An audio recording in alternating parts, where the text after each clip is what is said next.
I think we all know it. We are going through a lot of stress in our lives, and we have a lot of things going on. We have a lot of people wanting stuff from us. We have a lot of things that we need to get done.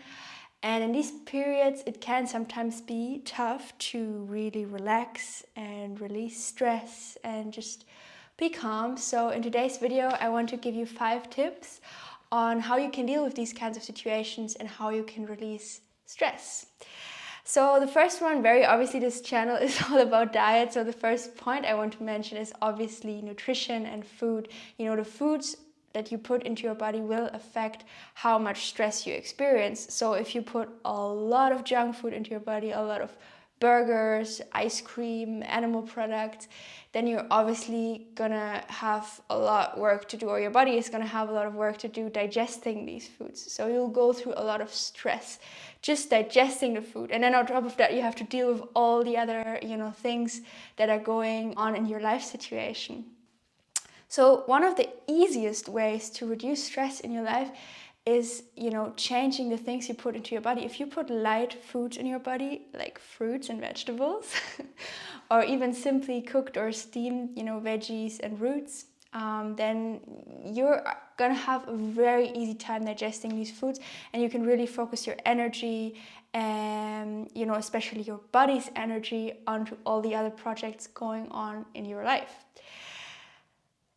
The second, also very, very easy factor, but still very challenging in some way for many people, including myself sometimes, is sleep.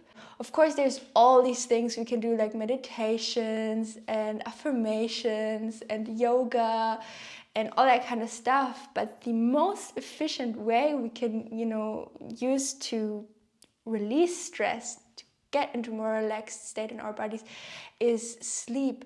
And somehow I keep observing it around so many people that they have guilt and shame around sleep, like sleeping too much, sleeping too long, especially when it's about, sleeping in during the day. But if you have the chance to get in another, 1, 2, or even 3 hours every night, then, and you are experiencing a lot of stress, you're very exhausted right now, then I highly want to encourage you to consider using these hours to just sleep more, because that's the most efficient way for your body to regenerate, to recover, to heal, and to process everything that you're going through during the day. No meditation, no nothing will be as powerful as sleep. And obviously, like, the most optimal way would of course be to just go to bed very early and get up at the same time. But if that's not possible for you for whatever reason, could even be you just don't want to, you want to spend your evenings, doing something else, then try to make opportunities for you to sleep in longer and see how your mood and your physical health and your mental health will improve. And one important thing I want to mention here is that, especially if you are in the beginning of transitioning to a more light, lifestyle diet, then it might be that you might need up to 10 or even 11 hours of sleep, because your body is healing and processing so much right now. It's detoxing. Our bodies are always detoxing, but especially if we eliminate heavy foods, and the body finally gets the chance to not digest all these heavy foods all the time, but actually, heal and take care of other, things that need to be taken care of, or that haven't needed to be taken care of for a long time, then it might happen that you really need a lot of sleep. Like, I remember when I was first transitioning, I needed so much sleep, like literally sometimes 11 hours. And then especially in winter time, when there's not a lot of sunshine and you're not getting a lot of, just sunlight and vitamin D, then it also affects the melatonin production, so you're not sleeping as deeply. So also, if you're living in a cold climate where there's not a lot of sun, then you might really just need a bit more sleep than, what is usually recommended.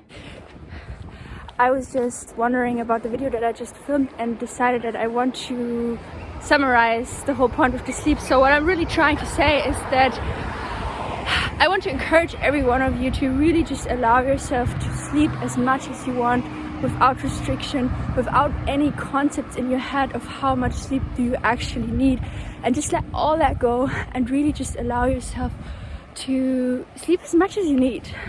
And let me know how you feel when you do it.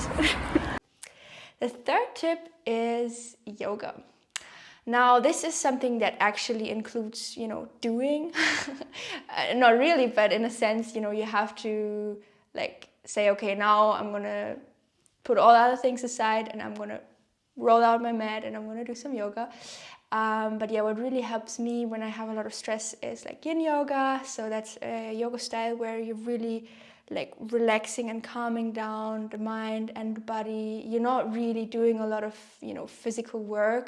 You're not doing a lot of sunset salutations or any dynamic stuff. You do some depending on the teacher or whatever, but yeah, you don't really have to do anything. You can really just relax, and it's so helpful to just really become aware of how tight many of our muscles are when we do yin yoga. We just fall back and we just relax, and we're just in a more meditative state. And then another thing that really helps me when I'm going through a lot of stress is to just have some days where I don't have any plans, any to-dos, nothing, and then just really truly allow myself to do what I really feel like, without any concepts of what is good, without labeling, is it good now to, I don't know, watch a series, or should I maybe go outside for a walk, or I don't know, thinking so much, stop thinking so much about what I have to do or what I should do, but really do what is it that I truly want to do right now, and then just go for that. And usually, when I'm going through stressful periods and I set aside these days where I just don't do anything, the things that come to mind are usually very relaxed things, doing some yin yoga, or watching a movie, or going out for a gentle walk, but nothing okay, I have to do this right now. And then the fifth and last tip is just being present. Even if you have a lot of things to do in your life right now, you have a lot of appointments to go to, a lot of stuff to get done, just being present, breathing into your body, becoming aware of this present moment and relaxing while doing these things, relaxing your muscles while doing these things, you'll find that there's actually not that many moments where you actually have to do something. A lot of it is maybe just spent driving in the car somewhere, and these are moments you can relax your body, you can relax your muscle, your mind, and really calm down. Or just sitting and waiting is also something we, even in stressful periods, have a lot of time spent just waiting for something. And someone that always helps me and reminds me to come back into the present moment is Eckhart Tolle. So I just recently began, incorporating more of his teachings again into my life, reading Stillness Speaks, for example. I've already read this book 3 times now, and just listening to some of his lectures. I will link some nice lectures that you can watch in the description box down below as well. And just sitting back, relaxing and just watching his lecture and really soaking up what he's sharing. It's just so helpful and so healing. I also really enjoy that.